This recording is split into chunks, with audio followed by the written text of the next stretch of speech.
여러분, 안녕하세요. 피스의 과외쌤이에요. 오늘은 지난 시간에 말씀드린 틀 깨기 중에서 잘 찍자, 찍기 방법에 대해서 말씀드리려고 합니다. 저는 이 찍는 것도 전략이라고 생각하거든요. 찍는 걸 피셋에서는 절대 간과하면 안 되고, 이게 100점을 목표로 하는 게 아니라 80점을 목표로 하는 시험이기 때문에 반드시 찍는 문제가 생길 수밖에 없고, 물론 피셋형 인간인 분들은 아니시겠죠? 저같이 평범한 분들은 찍는 문제가 생길 수밖에 없고, 그렇기 때문에 찍는 방법도 결정을 해 가시는 게 좋아요. 그래야 실전에서 당황하지 않고 시간을 조금이라도 세이브할 수가 있거든요.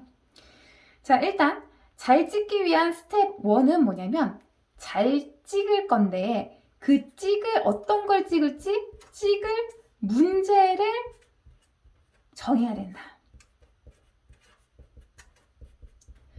이 찍을 문제를 정하는 게 잘 찍자의 첫 번째 스텝입니다.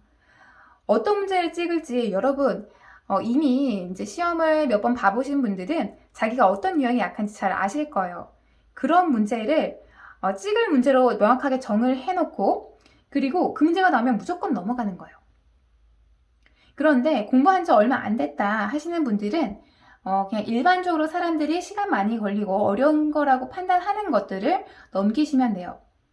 우선 언어 같은 경우에는 논리 퀴즈가 그렇죠. 논리 퀴즈가 좀 많이 어렵다고들 생각을 하고 정답률도 낮은 경향이 있고요. 그리고 자료 같은 경우에는 표가 3개 이상 나왔다. 아니면은 그 보고서 내용을 그래프나 표로 현출하는 그런 문제 있죠. 이 문제가 어려운 건 아닌데 시간이 많이 걸리기 때문에 이거는 스킵하는 게 좋은 일반적인 문제입니다. 그리고 상황 판단 같은 경우에는 당연히 퀴즈가 되겠죠. 이런 문제들이 일반적으로 사람들이 시간이 많이 걸리는 문제, 그리고 어려운 문제이기 때문에 공부를 얼마 하지 않으신 분들은 이런 문제 위주로 뛰어넘으시면 되고요. 내가 공부를 몇 번 하고 이제 시험도 몇 번 봤다 하시는 분들은 자기에게 어려운 유형, 그리고 시간이 많이 걸리는 유형, 이 문제를 뛰어넘으시면 돼요. 어려운 건 여러분들이 근데 판단을 잘해요. 딱 봤을 때 내가 못 풀 것 같거든. 근데 시간이 많이 걸리는 유형은 잘 구분을 못하는 경우가 있어요. 시간이 많이 걸려도 뭐 3분 걸려도 내가 풀었어 하면서 그런 유형의 문제를 계속 푸시는 분들이 있는데, 이 시간 많이 걸리는 유형을 뛰어넘는 게 실력이에요.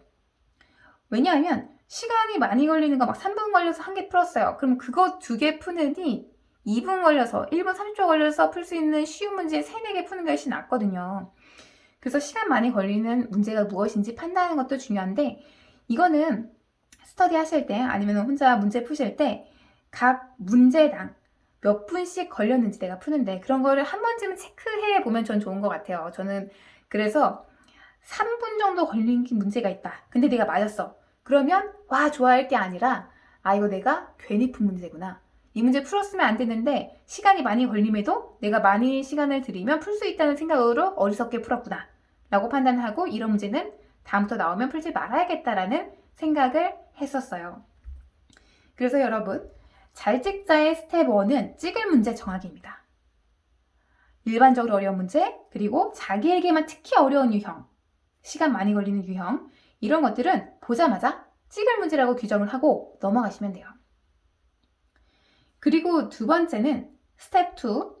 이 찍을 문제를 정했으면 찍어야겠죠. 찍어야 되는데 여러분들도 이제 많이 아실 수 있는데, 이게 이전의 기출들을 통계를 내보면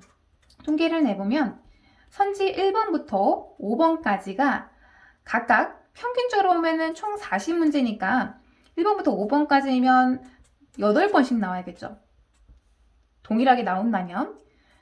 그런데 실제로 이제 통계를 내보면 한 7번에서 9번 정도를 9번 정도 나오는 거라고 보실 수가 있어요. 이런 경향성을 강하게 가집니다. 물론 아주 특이한 경우도 가끔 있어요. 그런데 대부분은 이 1번에서 5번 각각의 선지가 7번에서 9번 정도 나오기 때문에 내가 시험을 다 봤는데, 시험을 다 보고 이제 찍을 거를 정해가지고 다 찍어 넘어가고 그 다음에 OMR 체크를 해요. OMR 체크. 그 다음 OMR 체크를 하면은 이제 번호 수가 적은 게 보인단 말이에요. 내가 2번이 되게 적어. 1번이 되게 적어 하면은 그때 그 남은 찍을 거 문제 뭐 대여섯 개 이런 정도를 그 제일 적게 나온 번호로 미는 거예요. 이때는 저는 여러 가지 시도를 해봤지만 한 번으로 미는 게 제일 정답률이 높았어요. 괜히 이건 1번 할 거고 이건 2번 할 거고 막 찍잖아요. 아무 논리적 근거 없이. 그렇게 되면 닭 사이로 막 가는 경향이 있더라고요. 그래서 저는 제일 적게 나온 번호로 찍었다.